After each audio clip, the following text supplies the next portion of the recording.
मेरा नाम है मोहम्मद साजिद और टॉपिक है Riemann लीवाल fractional derivative.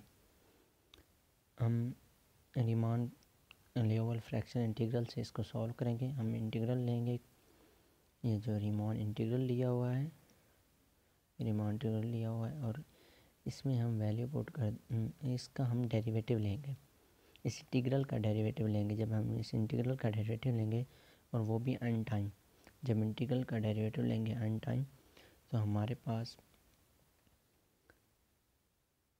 Riemann लीवाल fractional derivative बन जाएगा। और ये इसको बाज़ दफ़ा हम ये भी कह सकते हैं कि ये डिफरेंस इंटीग्रल है, इसको ये भी कह सकते हैं। और इस पर इंस्ट्रक्शन है कि अल्फ़ा जो होगा वो रियल होगा और पॉजिटिव होगा। और ये भी है कि अल्फ़ा जो होगा वो n-1 से ग्रेटर होगा और n से लेस होगा। ये दो इस पर इंस्ट्रक्शन है। और हम इसी के साथ ही मतलब एक और जो फ्रैक्शनल डेरिवेटिव है कैपुटो, तो इसको भी ज़रा देख लेते हैं। और ये भी इसमें हम कैपुटो में ये है कि जो फ़र्क है वो रीमान लीवाल फ्रैक्शनल डेरिवेटिव और कैपुटो डेरिवेटिव में दरअसल फ़र्क ये है कि हम रीमान में पहले इंटीग्रल लेते हैं और फिर डेरिवेटिव लेते हैं जाकर, जबकि कैपुटो में ऐसा नहीं है। कैपुटो में हम पहले डेरिवेटिव लेते हैं और फिर इंटीग्रल लेते हैं किसी भी फंक्शन का। तो ये थोड़ा सा फ़र्क है। और इसमें हम जो समझने की बात वो ये कि हम अल्फ़ा की वैल्यू फाइंड कैसे कर सकते हैं। हमारे पास एक लाइन है 0 1 2 3, हमने फाइंड करना है अल्फ़ा। अगर हमने 2.5 ले लिया है तो हमारे पास जो 2.5 से वैसे तो काफ़ी इंटीजर बड़े हैं, लेकिन जो क्लोज़ है वो 3 है और इससे जो लेस है वो 2 है। तो हम इसको इस सेंस में ले सकते हैं कि अल्फ़ा 2.5 है तो n की पावर होगी 3 और n-1 होगा 2। तो हम फार्मूले में भी पुट कर सकते हैं, जैसे जी कि फार्मूला है तो इसमें ये जैसे फार्मूला है ये, तो इसमें हम जैसे ये वैल्यू पुट करेंगे तो हमारे पास 3 टाइम हमें इसका डेरिवेटिव लेना पड़ेगा। और इंटीग्रल है जो वो 3 माइनस अल्फ़ा आ जाएगा। अल्फ़ा ऑफ कोर्स हमारे पास 2.5 है तो इससे हम इजीली वैल्यू फाइंड कर सकते हैं। और ज़रा एक चल के एक एग्जांपल लेते हैं। एक फ़ंक्शन ले लिया कांस्टेंट फ़ंक्शन और हम अप्लाई करते हैं कि देखते हैं कैपुटो फ्रैक्शनल डेरिवेटिव और रीमान डेरिवेटिव जो है वो इसमें क्या दरअसल फ़र्क है। कि हम अगर पहले इंटीग्रल ले रहे हैं और फिर डेरिवेटिव ले रहे हैं या पहले डेरिवेटिव ले रहे हैं और फिर इंटीग्रल ले रहे हैं तो कोई फ़र्क आता या नहीं आता। पहले हम रीमान लीवाल डेरिवेटिव अप्लाई कर लेते हैं। जब इंटीग्रल अप्लाई करते हैं कांस्टेंट फंक्शन पे तो और एन टाइम उसका डेरिवेटिव बाद में लेंगे। तो इसके जो डेफिनेशन है उसके मुताबिक हम इंटीग्रल की डेफिनेशन हम इंटीग्रल अप्लाई कर देते हैं इस पे पहले। तो कांस्टेंट है, सी कांस्टेंट है, बाहर आ जाएगा तो हम x माइनस टी पे अप्लाई कर देंगे। और हम जो फंक्शन ले रहे हैं वो ले रहे हैं n - अल्फ़ा के लिए। पहले हम कर रहे थे जस्ट अल्फ़ा के लिए रीमान इंटीग्रल और अब हम कर रहे हैं n - अल्फ़ा के लिए। तो ये हमारे पास इसका इंटीग्रल आ जाएगा और इसकी फिर इंटीग्रेशन करेंगे तो ये हमारे पास ये इंटीग्रेशन आ गई। अब इसमें हम लिमिट पुट कर देंगे। जब x पुट करेंगे तो 0 बन जाएगा और फिर ये नीचे माइनस है, इस माइनस से दूसरा माइनस मल्टीप्लाई होगा तो ये प्लस आ जाएगा और प्लस फिर हम a पुट कर देंगे तो इस तरह ये हमारे पास वैल्यू बन जाएगी a लिमिट के साथ। तो हम इसको सिंप्लीफाई करते हैं और सिंप्लीफाई करके अब हम करते हैं डेरिवेटिव अप्लाई। तो हमारे पास डेरिवेटिव हम बाकी सब वैल्यू कांस्टेंट के साथ लिख देंगे। तो जो हमारे पास डेरिवेटिव लेंगे वो दरअसल इस वैल्यू का लेंगे, ये ऊपर है। तो x माइनस अल्फ़ा भी हमारे पास कांस्टेंट है, ये भी बाहर आ जाएगा और हम इसको गैमा के साथ लिख देंगे n minus alpha gamma n minus alpha.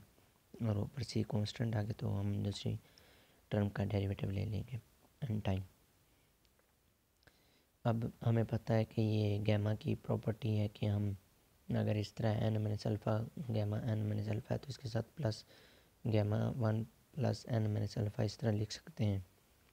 और इसी तरह एक अगर हम पोलिनोमियल का डेरिवेटिव लें जैसे कि हम शुरू में करके आए हैं, तो इसका हम डेरिवेटिव लेंगे और इस डेरिवेटिव को हम टाइम लेंगे। जब हम टाइम लेंगे तो ये हमारे पास एक फार्मूला बन जाएगा कि n factorial over n minus m factorial, और क्रॉस में आ जाएगा x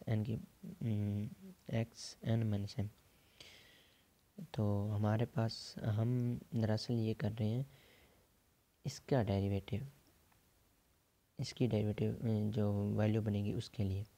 तो हम देखते हैं कि इसे कंपेयर करते हैं तो देखते हैं क्या वैल्यू बननी है इसकी। इधर n की जगह n माइनस अल्फ़ा है, तो इधर n माइनस अल्फ़ा का फैक्टोरियल आ जाएगा, और नीचे n माइनस अल्फ़ा और ये जो साथ माइनस n आ रहा है ये n आ रहा है इधर से जो डेरिवेटिव के साथ है। अगर इधर m होता तो हम इधर m लिख देते हैं m और इसका फैक्टोरियल आ जाएगा, और ये आ जाएगा x जो ये फंक्शन था x माइनस a, और इसी तरह इसकी पावर ये जो नीचे हमने फैक्टोरियल लिया ये आ जाएगी। तो हम सिंपली इन सब वैल्यू को रिपोर्ट कर देंगे। जब पुट करेंगे तो हमारे पास ये फंक्शन बन जाएगा, और हम लिख सकते हैं n माइनस अल्फ़ा फैक्टोरियल को gamma 1 plus n minus alpha factor gamma. तो ये हमारी वैल्यू कट जाएगी इससे, ये जो पहले है तो सिंपली ये पहले था, और ये जैसे कि इधर काट कैंसिल किया हुआ ये हो गया, और इसी तरह इधर n से n कैंसिल हो जाएगा, ये n से n कैंसिल हो गया, और नीचे भी n से n कैंसिल हो जाएगा। तो सिंपली हमारे पास जो बच जाएगा x माइनस a की पावर माइनस अल्फ़ा, और नीचे माइनस अल्फ़ा का फैक्टोरियल। माइनस अल्फ़ा के फैक्टोरियल को हम लिख सकते हैं गैमा 1 माइनस अल्फ़ा, जैसे इधर बताया गया है कि अगर अल्फ़ा फैक्टोरियल होता तो हम इसे लिखते हैं गैमा 1 प्लस अल्फ़ा, और माइनस अल्फ़ा फैक्टोरियल तो हम इसे लिख सकते हैं 1 माइनस अल्फ़ा। तो इसी तरह अब कांस्टेंट है, कांस्टेंट बाहर लिख देंगे और 1 ओवर ये आ जाएगा, और ये माइनस में पावर है तो इसके ये नीचे आकर पॉजिटिव बन जाएगी, ये पावर पॉजिटिव बन जाएगी, तो हम इसको इस तरह लिख सकते हैं। और हम जानते हैं कि क्लासिकल जो कैलकुलस है उसमें कांस्टेंट का रिज़ल्ट ज़ीरो होता है, लेकिन इधर ज़ीरो नहीं आ रहा, मतलब इसमें कुछ इशू है, और नीचे x माइनस a आ रहा है। और हम अगर x equal to a put करते हैं तो हम मतलब कि इधर इन्फिनिटी बन रहा है, और ये तो फिर कंटिन्यूस भी नहीं होगा, तो मतलब इस जो रीमान फ्रैक्शनल डेरिवेटिव है इसमें कुछ प्रॉब्लम है। तो हम इसी फंक्शन को लेकर अब कैपिटल फ्रैक्शनल डेरिवेटिव में अब कांस्टेंट की वैल्यू फाइंड करते हैं, क्या उससे हमारा रिज़ल्ट क्लासिकल कैलकुलस में से मैच करता है इसमें कैपिटल में फ्रैक्शनल डेरिवेटिव में। तो इसमें हम पहले फंक्शन का डेरिवेटिव लेंगे, जैसे इसका फार्मूला में बताया गया कि पहले फंक्शन का डेरिवेटिव लेंगे। हमने फंक्शन का डेरिवेटिव लिया, कांस्टेंट फंक्शन था तो कांस्टेंट फंक्शन का हमने डेरिवेटिव लिया, तो जो इंटीग्रल की वैल्यू थी, इंटीग्रल की वैल्यू हमने लिख दी 1 over gamma n minus alpha, और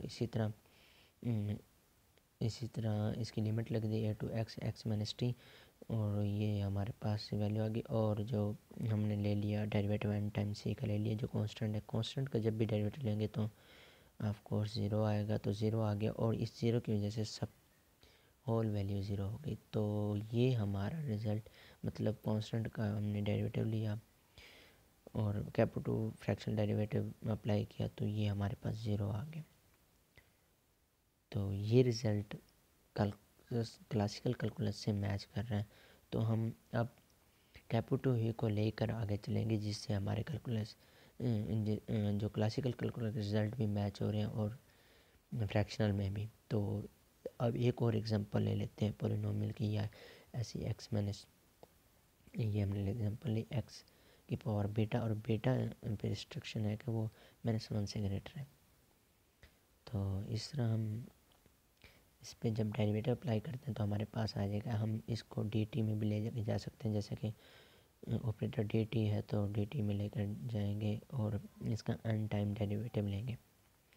जब n टाइम डेरिवेटिव लेंगे तो हम पहले भी देख के आए हैं कि इसका ये रिज़ल्ट बन जाएगा, और इसको हम अगर बीटा लिख दें x की पावर बीटा तो हम बीटा में लिखेंगे, और ऑफ कोर्स हम हमारे पास ऑपरेटर है dt, तो हम इसको टी की फॉर्म में लेके लिखेंगे। तो ये हमारे पास अब ये एक बीटा फैक्टोरियल है, हम बीटा फैक्टोरियल को लिख सकते हैं गैमा 1 प्लस बीटा। और इसी तरह ये जो नीचे है ये गैमा n माइनस अल्फ़ा आ गया, और ये डिनोमिनेटर में n minus beta minus n factorial, हम इसको भी लिख सकते हैं gamma 1 plus beta minus n factorial. तो इसी तरह बाकी तो सेम ये वैल्यू रहेगी ये इसका, क्योंकि इसको नहीं लिख सकते, इसके साथ हम ऑपरेटर और डी टी है तो डी टी ऑपरेटर है, तो हम इसको अभी ऑपरेट करवाएंगे। तो इंटीग्रल लेंगे इन सब वैल्यू का। तो अब हम x क्योंकि कांस्टेंट है, एज कांस्टेंट बिहेव कर रहा है, तो हम इसको कॉमन ले लेंगे बाहर, और इसकी पावर भी है तो पावर को भी इसके साथ लिख देंगे, पावर को इसके साथ लिख देंगे। फिर इसके बाद हम t ओवर x को हम y पुट कर सकते हैं। जब y पुट करेंगे तो इसका हम डेरिवेटिव लेंगे, हमारे पास डेरिवेटिव आएगा D T X D Y. तो हम इसको अब लिमिट जब अप्लाई करेंगे, लिमिट इस पे पुट करेंगे, ए पुट करेंगे तो वाई आ जाएगा ए ओवर एक्स, और एक्स पुट करेंगे तो ऑफ कोर्स वाई हो जाएगा 1। और ये हम लिमिट इसमें पुट करके चेक कर सकते हैं। सब वैल्यू इसमें पुट कर देंगे। जब पुट करने के बाद हमारे पास ये लिमिट भी चेंज हो जाएगी, और इसके ये फंक्शन ये सब ऊपर लिखे हुए जो बताया गया इसमें हम पुट कर देंगे, और इससे ये वैल्यू आ जाएगी। और हम जो हमारे पास है ये इधर बन रहे हैं, ये हमने इधर से लिए, ये x की 1 है और ये x की पावर बीटा माइनस n है, ये हम सारे और ये भी बाहर लिख देंगे। तो ये सब मतलब इधर आ जाएंगे, तो ये जो कटते हैं उनसे काट देंगे, और बाकी हमारे पास सिंपली जो बच जाएगा। और हम सिंपली और हम ऐसा भी कर सकते हैं कि base point a equal to 0 put कर दें, क्योंकि हम एक फ़ंक्शन बनाने के लिए ये कर सकते हैं, और ये पहले भी बताया गया है कि बेस पॉइंट 0 पुट कर सकते हैं कोई भी फंक्शन बनाने के लिए। तो हम अगर इस फंक्शन को ज़रा गौर से देखें तो ये हमारे पास एज लाइक बीटा फंक्शन की तरह ही लग रहा है, और ये एक इसमें बस थोड़ी सी लिमिट का मसला, 0 से 1 होती है लिमिट, तो इसमें हम 0 बनाने के लिए 0 पुट कर सकते हैं ए को, बेस पॉइंट को। तो हमारे पास ये बन गया। और इसमें ज़रा ये है कि इधर तो ठीक है, कंप्लीट है फार्मूला, -1 आ रहा है, n माइनस अल्फ़ा लिख देंगे, लेकिन इधर हमारे पास नहीं है, तो इधर हम +1 और -1 इसके साथ कर देंगे, तो इसके साथ हमारे पास ये फार्मूला कंप्लीट हो जाएगा। और हम इसको लिख सकते हैं फिर इस तरह के बीटा की, ये देखें ये हमने लिखा हुआ, तो हम इस तरह इसको लिख सकते हैं। तो हम बीटा और गैमा के रिलेशन में इसको लिख देंगे जैसे ये लिखा हुआ। इसके बाद हम जो करते हैं इधर काट देंगे, और हमारे पास ये सिंपली एक फार्मूला बन गया है। ये फार्मूला हमारे पास बन गया है, और ये किसके लिए, पोलिनोमियल के लिए डेरिवेटिव, जो कैपिटल डेरिवेटिव है वो पोलिनोमियल की वैल्यू फाइंड करने के लिए। और इसके इधर बेस पॉइंट बनेंगे 0 से x बन जाएगा। ये मैंने ऊपर a इक्वल टू 0 पुट किया हुआ है, लेकिन इधर डेरिवेटिव मैंने लिखा, इधर मिस्टेक हो गई। तो ये बेस पॉइंट है, और हम कैपिटल फ्रैक्शनल डेरिवेटिव यूज़ कर सकते हैं किसी भी पोलिनोमियल की वैल्यू फाइंड करने के लिए। ये हमारे पास इसका फार्मूला है, इसमें हम वैल्यू पुट करेंगे अल्फ़ा और बीटा की, और इस तरह हम इसके साथ वैल्यू फाइंड कर सकते हैं।